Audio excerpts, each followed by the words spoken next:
you're an integration engineer. Not only that, but you also work as a tech startup board, and you're more into the blockchain space, which is the juicy part in this conversation because everybody want to know. True. Is crypto a scam? Let's put it out there. That's the biggest. Is crypto a scam?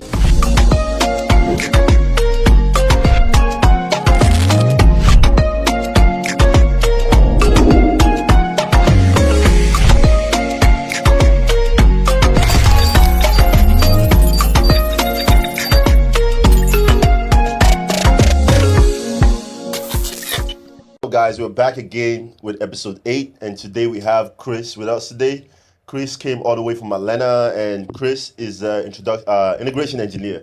So I'm going to let Crees introduce himself. Hello, guys. My name is Crees. I'm an integration engineer. Work with a data security company, and looking forward to having a great conversation. Yeah. So how did you get started as an integration engineer? Because that's a complicated field. I don't think I've heard about that before. Yeah, good question. So I started out as a software engineer, a developer. I did the traditional part, went to a 4-year university, as a software developer. I started out as a junior software developer. I was focused on web applications, so I did development for like the first 3 years of my career was more development work, basic web development that exposed me to both front end and back end. Then after that, I just got tired of just coding 100%. Yeah. I was like, man, I'm tired of just writing code. I want to be able to still write code and still be able to be a bit, not 100% just code, right? Yeah. Discussions, meetings, and other stuff, So, with other teams. So, you talked about coding. Being an integration engineer, and that's more in the development kind of area of things, right? So do you actually have to know how to code? Because that's... I can see situation that people don't really know how to fully code to do what you do. Is that true? Good question. I feel like it's a mix of both, right? So for example, there's one thing to understand code and write new code, right? And I always tell people, if you're an integration engineer, it's good to know how to write the code, but if you can understand code to a certain level, you can also, depends on the company, right? Because some companies might not be wanting you to write new code. Another thing too that is also important is APIs, right? API is also a great, understand how API works. To me, I don't call that coding because what you're doing, you're setting up an environment and you're writing the APIs and setting up that API environment. So I would say one definitely needs to know how to code, but it's possible to see people that are not the best coders in integration engineering as well. Just because of their understanding of either API or just a more broad environment, setting up environments and stuff. Just to get a little bit more granular about this. Sure. With the coding aspect aside, what would you say the main difference between the software engineer and the integration engineer is? Oh, that's nice. That's a really good question. Yeah. So in software development, right, you're developing software for a particular reason. Okay, let me give you my company, for example, right? My company, we integrate security solutions. That security solution is the ability to decrypt your data, to protect your data, right? Now, what is going to be integrated needs to be created, right? Because you're creating something to integrate. So that's where software engineering comes in. The product team are the ones that will create the application. So we have one of our products called PayConnects products, right? The product team creates the PayConnects product, and we will now integrate it into different systems. So one is creating the product, and one is putting that product being created by a company that we're selling into our partners' systems. And that could be different types of systems. Understanding the systems and how that solution is going to be put in that system. So that's a core difference. You have a question? So I guess what would you say like the keys to success for an integration engineer is? Nice. Good question. I always tell people, right, start with learning, right? Learning how to, code development. If you're coming from, like I always tell people, I came from a pure development background, right? If you're a guy that, let's say you're a developer, and you're just tired of straight up product developing, being in those sprint cycles. Okay, we have to working with project manager. You know how that is, right? So if you're a guy that is tired of that, you can check out integrations engineering because you're not gonna have to. First of all, it's not front facing. It sometimes it is, but you don't have the pressure of a project manager, right? 6 to 8 week sprints. this is what customer needs, this and this is that pressure, all that. It's more so, you're working with the salespeople. The sales does the job of bringing the partner. So the sales will bring the business partner. We'll get on the meeting, after they've already agreed everything business. We get on the meeting and I kind of understand their system and see the best technical solution or the best way to go about integrating our solution into them. So, quick question. So you don't really work with project manager or scrum master because you're going directly to the client and getting the requirements is not really... Yeah. I can see some miscommunication happening because the client might not be as technical as your end. So sometimes you need that middle bridge to help facilitate the information. You're right. Great question, right? So it's a different structure with, let me even break that down. So like I said, you have the traditional product, which is, project managers involved, all that, etc., right? Yeah. But we're dealing with, like what we're doing, we're integrating into hardware. Right. Okay. So some projects will have a project manager on that project, but it is not carried out the same way a sprint or a scrum cycle is, right? Where you have, so for example, let me give you an example of a project I worked with. The sales guy is usually going to be that some integration project. The sales guy is going to be that middleman talking, breaking it down. There's also an account manager, after the integration that handles the account that also goes back to talk to the customer. Maybe the customer says, "Hey, we're having this issue." So there are two people that are middleman. The sales guy or the premier account guy. Okay. Some particular integrations do have project managers, but it's not set up like a traditional, project management cycle. So another question. So let's say we have a software developer in my company right now. I have a company and we have a software developer and we have an integration engineer. What would be the need of an integration engineer when I could use a software engineer to do the job? Good question. Yeah. Now, it's true, right? Very good question. Because you're doing the same job at this point. Very good question. So there is, like I said, software is to develop. Think about something like, trying to find an instance, some good example to give you. Think about something like when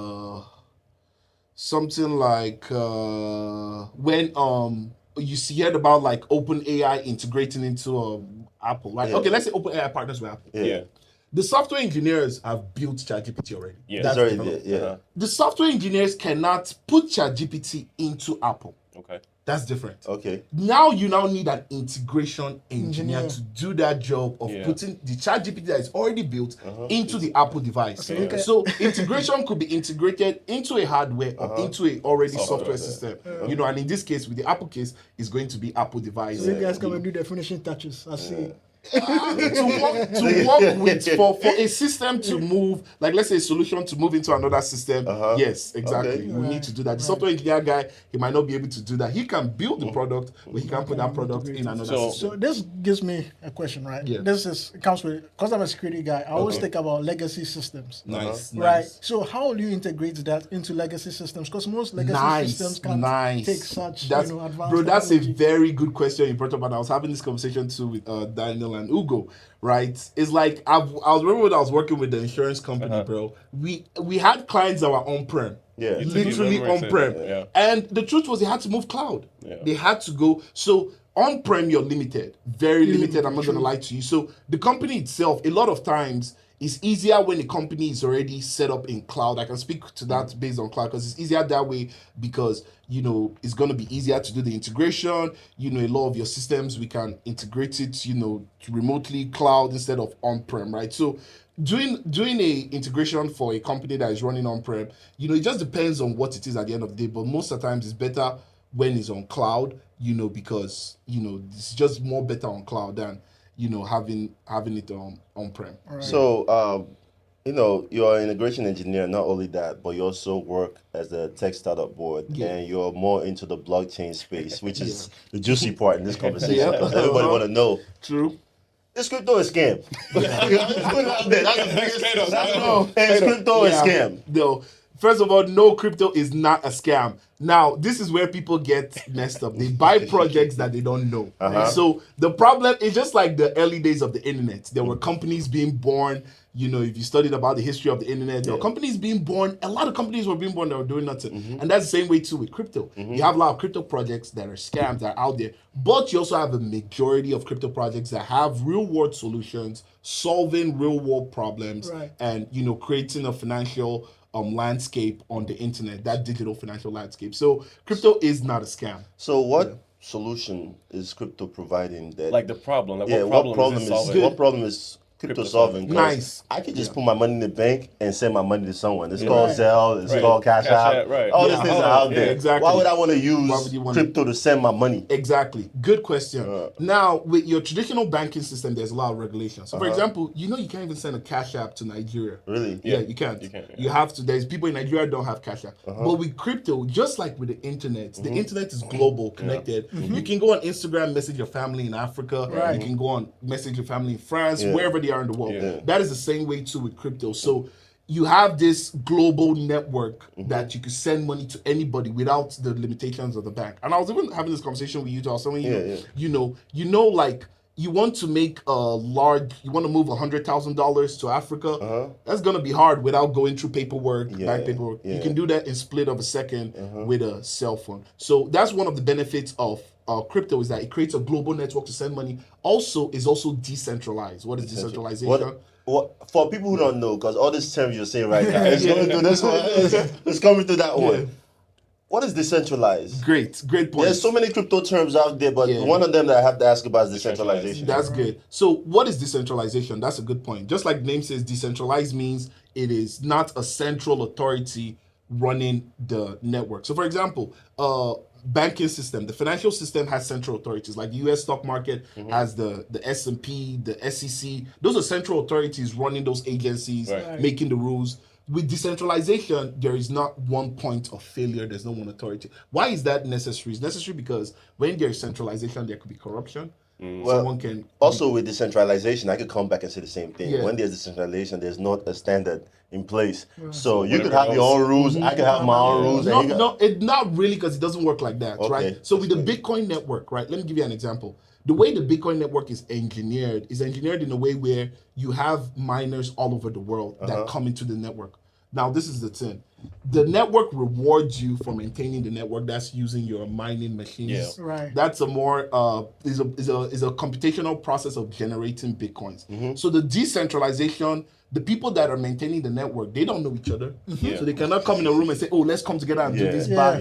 And they won't want to do anything to damage the network because the network is rewarding them.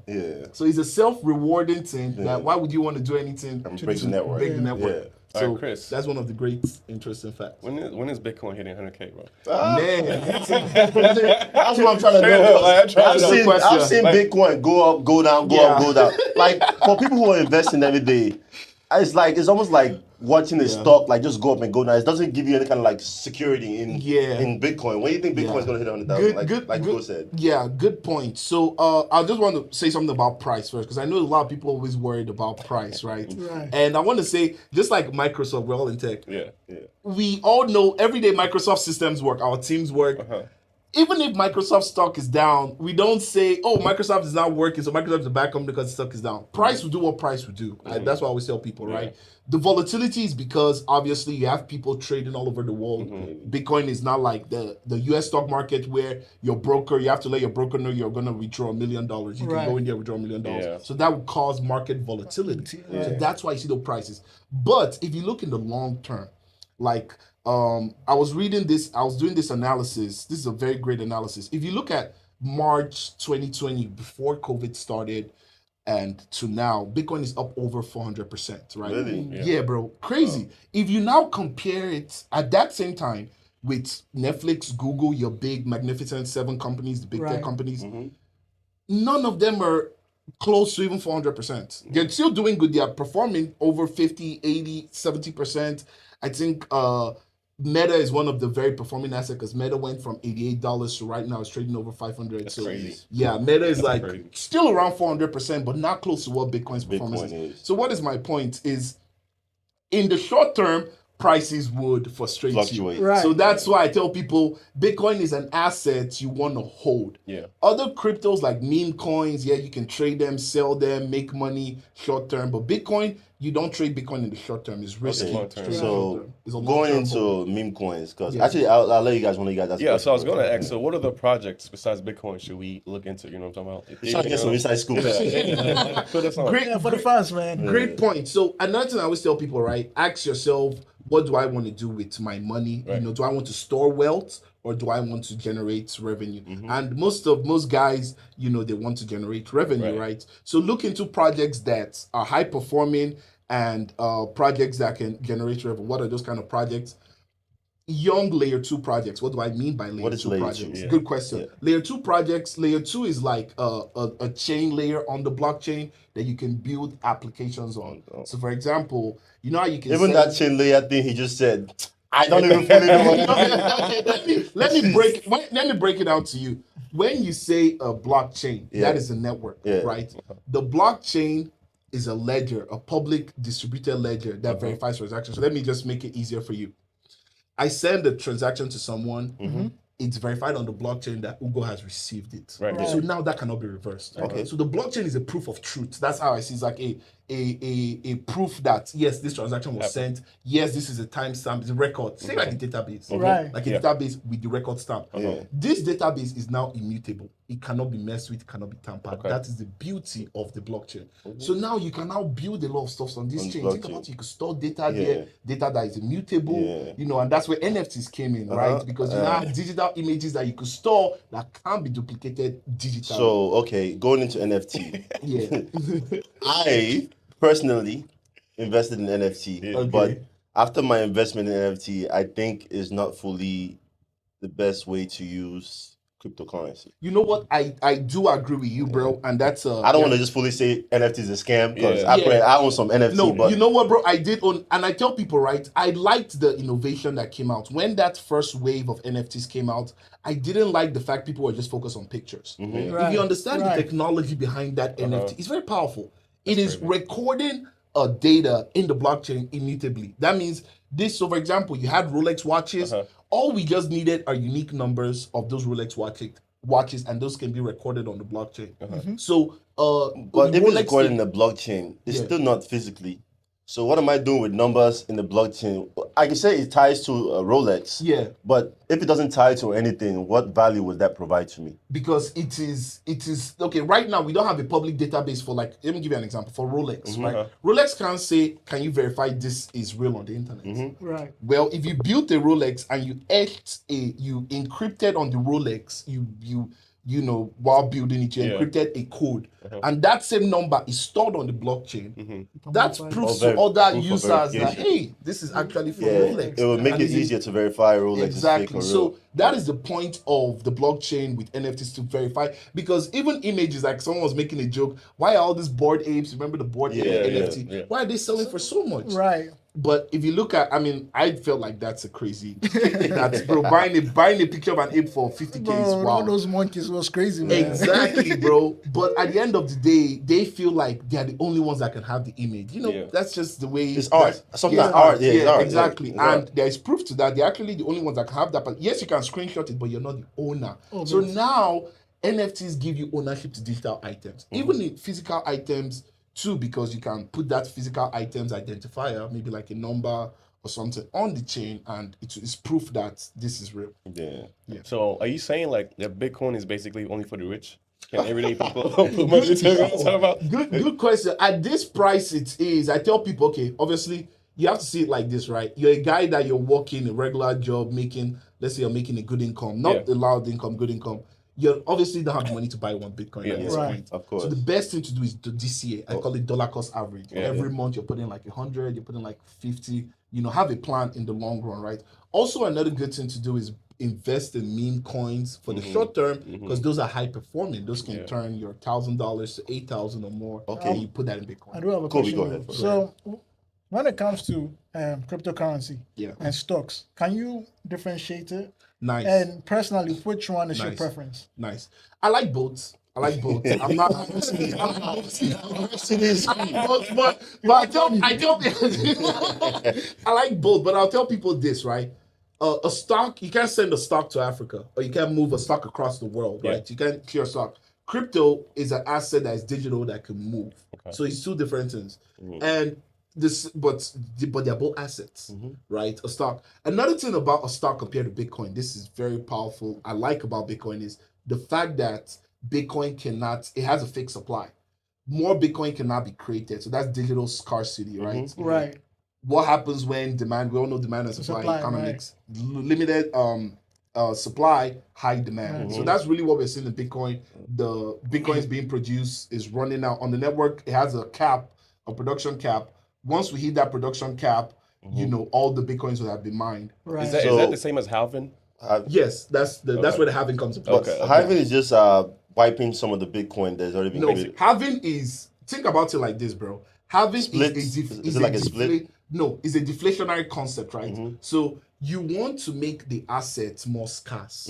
Every 4 years, the guy that programmed it, very smart dude, Satoshi something. Satoshi Nakamoto. Yeah, the more I study Bitcoin, the more I realize that this guy must be an engineer and a finance guy. Right. Because this guy used the concepts of finance. First of all, you need to understand how money works. How does money work? US government prints money every year. Inflation. As long as money is being printed, Bitcoin will go up. Why am I saying this? Because more money being printed is inflation. So do the math. You have an asset that less is being made every 4 years. So every 4 years on the network is harder to make. That halving makes it harder to mine the Bitcoin. That is to generate the Bitcoin. And the mining process is I could go into our section about that, but it's a very computational process of you using electrical energy to mine Bitcoin. Yeah. But every 4 years, that process becomes more harder, and that makes the Bitcoins harder to create. So you said deflation. You said earlier, Bitcoin is for the rich. So what is for the poor like us? For the poor people who are looking to get into it. I don't think Bitcoin is just for the rich. This is what I'll say to people. What are you trying to do? Like say, the poor is trying to generate wealth. Right? Yeah. Bitcoin is not the only crypto to generate wealth. To me, if you have already made 100,000 from crypto, then you put your money in Bitcoin after you've made your money. Okay. Now, there are other assets in crypto that are high performing. Let me give you an example. Aerobase. Aerobase is a new layer 2 that partnered with Coinbase. Yeah. They are more efficient than Ethereum, but obviously Ethereum is bigger. It's bigger. Bro, they have way faster transaction settlements on their network. Way less gas fees. You can do staking, a whole bunch of dope stuff you can do on their network. Yeah. That is a good project. Aerobase. I'm giving you guys a project to get it. So, are you promoting your own project? No, I don't do. A lot of people have reached out to me. You want to create? To me, it's a very thin of regulations. Yeah. When you're dealing with money, it's different. So as we are going through, we'd like to give like the last 10 minutes for a person, the guest member or the guest person on our show to ask us questions that, gives the people a chance to also know us as a podcast group, as Hackerproof HQ. Nice. So do you have any questions for us? Yeah. Okay. I would like to ask you guys, so what do you guys see like, with security, cybersecurity? How do you guys see, the state of the industry right now, demand, because even me, I'm also in the industry, but I just want to hear your opinion. The demand is high. I think due to the fact that cyber war is also out there, that Russia is trying to hack. That's true. China is trying to hack. And everybody's trying to hack. Everybody is. And a lot of people have sensitive information in their company that needs to be protected, like PHI, PII, and PCI that deals with a lot of money. Yeah. So in that terms, cybersecurity is going to be a highly demanded workforce? I say workforce? Yeah. Highly demanded workforce in the industry. So I think I was looking at some data the other day that says cybersecurity is looking to grow in the next 10 to 30 years, 20 years. There's going to be more cybersecurity professionals out there. Yeah. So I think demand is high. Yeah. But that's just from my own perspective. So maybe these guys have something else to add to that. No, I definitely agree with you, bro. I think it's definitely high. But for people trying to get in, don't confuse this with it being easy to get into. Demand is high for people that are already in it and are seniors already. It's easy for them to move around. That's a good point you made. That's a very good point. If you're on the beginning side trying to get in, it might be a little difficult. But with time, just keep grinding. You figure it out. Yeah, personally, I would say everybody is currently always focused on cyber. It's good. It's a good profession. It pays well. It's all nice and everything. But then, man, I'm also looking for a fallback, man, because like everybody's trying to get into it, right? So like there are things growing up. There are like AIs which are like fast blowing and stuff like that. Integration engineers. Yes, but with AIs, you can always look into different stuff, man. Don't focus cyber. You can even do cyber, but have a fallback plan, man. Because life is crazy. You never know. True. So in that case, I think we have talked about AI. We have talked about we have talked about integration engineering. We have talked about blockchain technologies. We have talked about crypto. So at this point, I think we call it a wrap. Thank you guys for watching episode 8 of the Hackerproof HQ podcast. Make sure you like, subscribe, click the link in the bio so you can watch more of our videos. And we appreciate you guys for watching Hackerproof HQ. Peace. See you next one.